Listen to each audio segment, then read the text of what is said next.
Oh dear. He's sniffing what I'm cooking now. I'm gonna get into this in a minute. I'm having now on the stove rabbit meat. I'm trying to cook it and separate the bones from it. So it's all without context. I'm gonna get into this right now. I wish I would be able to give way better news than I do right now. Let me rewind to back a bit. I'm all over the place. My head is all over the place. It's probably not a good moment to do a video like this because it's probably going to be all over the place. But I have to get my mind out there in order to calm down a little bit and sort my thoughts a little bit. It's been crazy. It's been absolutely crazy.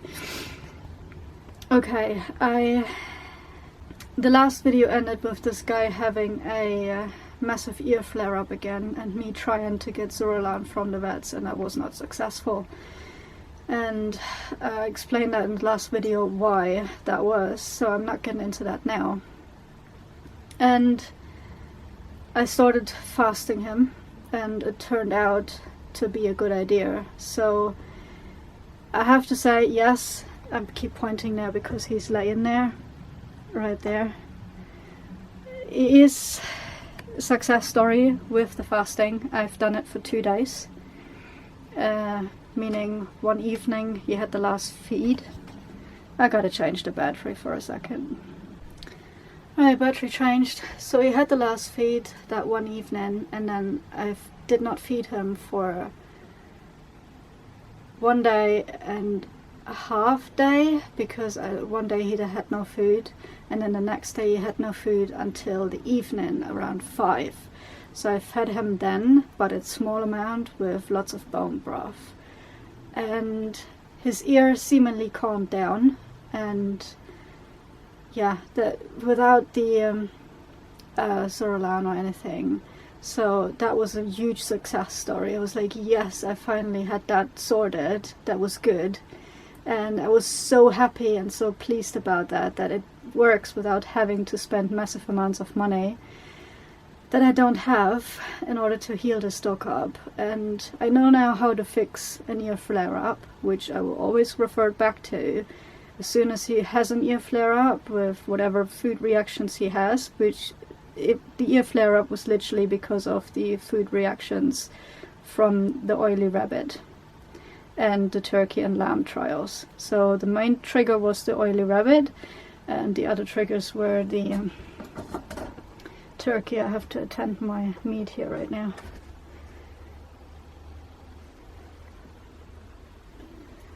I'm gonna simmer this for a few minutes. I'm not gonna do too much. It's been a while that I cooked meat anyway. So yeah, that was the triggers. And then I decided to change company, as I think I mentioned in the last video, to get better quality rabbit meat. And I found a company, as I mentioned in the last video too. I got sent a bulk of rabbit meat, which is way too much. I have to cut open 2.5 kilo pouches and then half defrost them and then weigh them up in the portions that he's getting, and then refreeze them, basically half the amount and the other amount stays out so he can get fed. And believe it or not, since I started this new company since last Saturday, he's literally given me sleepless nights by waking up random times at night and puking out almost all of the food, which is very strange, because why is it not digested? Because usually raw food is getting digested. Also, he seems to have less and less digestion, nutrition absorption going on, because in the past few days, or would I say past week, the amount of poop that I have to pick up, I don't even get in one hand anymore, so the absorption of nutrients is just not happening anymore. And again, even with the new company, the amount of bones in the rabbit meat is just overwhelming. It is huge. And yeah, so we had almost the last 5 days or nights, and almost sleepless nights, really, with exception of one night. We had literally sleepless nights with him vomiting 2:30 at night, 5:30 in the morning, and yeah, it is crazy. He's doing it twice, and within half an hour. The first amount comes out with the food half digested, and the second amount is just white foam. So it is not cool, and I was worried that the company is giving me bad rabbit and there's something wrong with the rabbit. And then I've been thinking back and forth, what could it be, what could it be? All the supplements that I've been given in the meantime, I have given before, last month and the month before, and nothing happened. Everything was fine the whole time, as well as bone broth and everything. So as I given him bone broth while I was fasting, nothing happened, everything was fine. And all of a sudden, since I changed to the new company, my dog starts puking at night and keeps me awake. So yeah, it's very strange, very frustrating, and I'm trying to find every solution possible now in order to not having to get a refund, because I have tried that now this morning and I have been met with a lot of resistance, which usually these companies are quite a bit resistant when it comes to raw food refunds. And I've met that with that company. This is the last time I definitely ordered with them. That customer service representative that I was speaking to, she was very, I don't even know the word to say for that. She was very reluctant to give anything out, and was not even concerned in the slightest that my dog is puking from their food. And that concerned me quite a bit. So I'm like, what is actually happening? So anyway, without going into massive details, this is the last time I will choose this company. I have ordered that one bit from them, and that will be the last time. I will not go with them again, especially with how they've been dealing with my unfortunate situation. And that one thing that they offered to me after I explained my financial situation and why I need a refund, not that they were at all concerned about my dog puking from their meat, not at all, which is very concerning for me.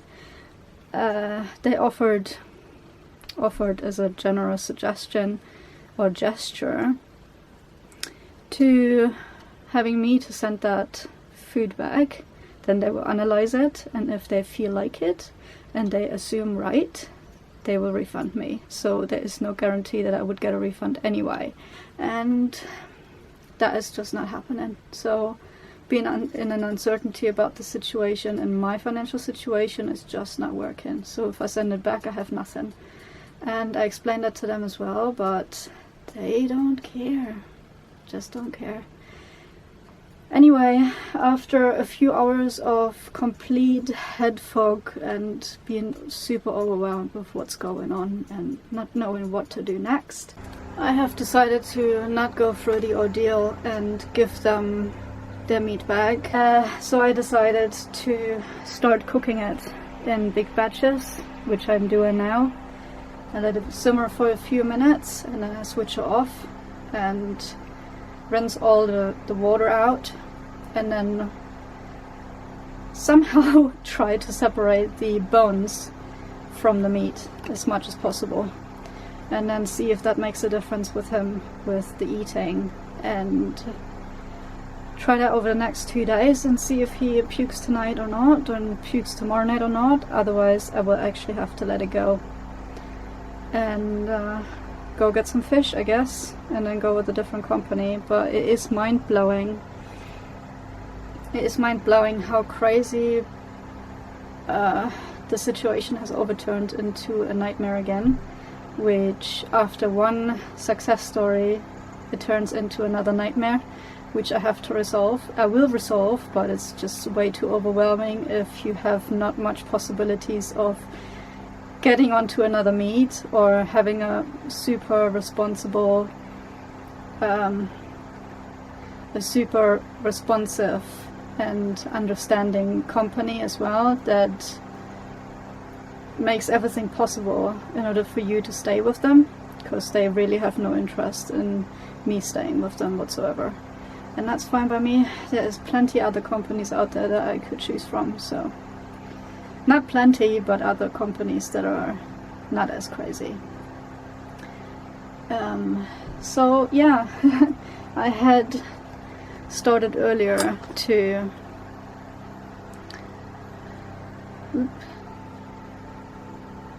pick out the bones out of the meat, and I was just giving up after 3 minutes. I was like, I'm not doing this with every bowl, because it's just impossible. This is impossible to actually do. I don't know if you can hear me still with the fan on, but that needs happening because it's just way too steamy. Anyway, so that's my news for now. I have to slightly simmer the meat for now and see if it makes a difference in order to be able to keep feeding this to my dog, as he clearly has an issue with the bones. And to get to that, to get to the core of this situation, it's taken me about 5 days in order to figure out it might even be the bones that's causing all this, because he's had high bone content for at least 4 months, 5 months now, because of the quality of the rabbit that's gone downhill. And I have not been able to take out time in order to solve it, because I had so many other things going on. But it was a mistake. It all comes back down to me, that I've not put the energy and time into actually feeding him proper food, basically. And that's not good. It all comes down to me again. But I'm just absolutely knackered, as I said, because it breaks my heart seeing this dog this way, and that's not good. So I just wanted to update the situation. As I said, I'm very happy about the success story of having solved the ear inflammation by myself with just a couple of days of fasting, which I'm very happy about. And yeah, it just does not look like it, because I'm absolutely drained from this whole week of trying to figure out what is wrong with this dog. So here we have the little guy. I mean, he's sleeping now, but as soon as I leave, he's starting to eat his paws, because obviously his stomach is very restless. So yeah, that's all for now. Okay, I just want to give an update, as it is the next day and I've just had them walked and fed, and I wanted to get straight into it. I didn't even have a sort of breakfast for myself. I don't have breakfast at the moment anyway, but mumbling on. I just wanted to show you what's happening now and what I did last night and what he reacted to, what he didn't react to. So I have now on the pod another 2 portions, which going to be reduced to 1 since I'm going to take the bones out. And then I have 4 tubs that are going to defrost today, and then I'm going to have to do later in the day. I'm going to have to cook that too. Plus, since it is a 2.5 kilo one, that is the rest of it, so I have to cook that all today, and then freeze it again, the portions that he doesn't eat today or tomorrow. And that's going to be my day filling program, picking out the bones out of the rabbit and portion it up and freeze it again. What happened last night, I literally picked out the bones. I don't know if I've shown that in the last video, obviously with tissues in it and everything. This is literally just bone with a little bit of meat on it. Absolute nightmare picking this out. It is literally more bones in this meat than there is meat. They have absolutely filled that meat to the brim with bone, and I'm shocked why I did this. without even ordering just a 500 gram pouch just to see how the quality is. No, I had to order 8.5 kilos. I just keep shaking my head about myself, what got over me to actually do this. But again, I will live and learn, and I will not do this again ever, that's for sure. No matter how tight I am with the money, I'm not going to do this again. So I stood there yesterday trying to figure out how to separate that stuff fast, without me standing there for hours, and I just couldn't figure it out. I just picked as much as I could see after I cooked it and boiled it down, or cooled it down, and portioned it up, and he was fine, luckily. He was fine last night. He did not puke, which was great. Gave me a early night as well, and a longer night. I was waking up anyway just to check on him, which I just did in the last few nights anyway, so my body just automatically woke up, and I have very light sleeps at the moment anyway, so yeah, he did not puke, which is a bonus. Well, we'll see what the next days bring with just that cooked stuff, and from today obviously it's just that cooked stuff. Yesterday was a mix, and see how it goes, see how it works, and yeah, for now it looks good. I'm gonna batch this up, cook this as I said, and we'll see tonight if it actually worked, because that's the second night then, and then we'll see how it goes. I think I'm gonna end the video here for now, because it's gonna be too long otherwise. I'll see you later. Bye bye.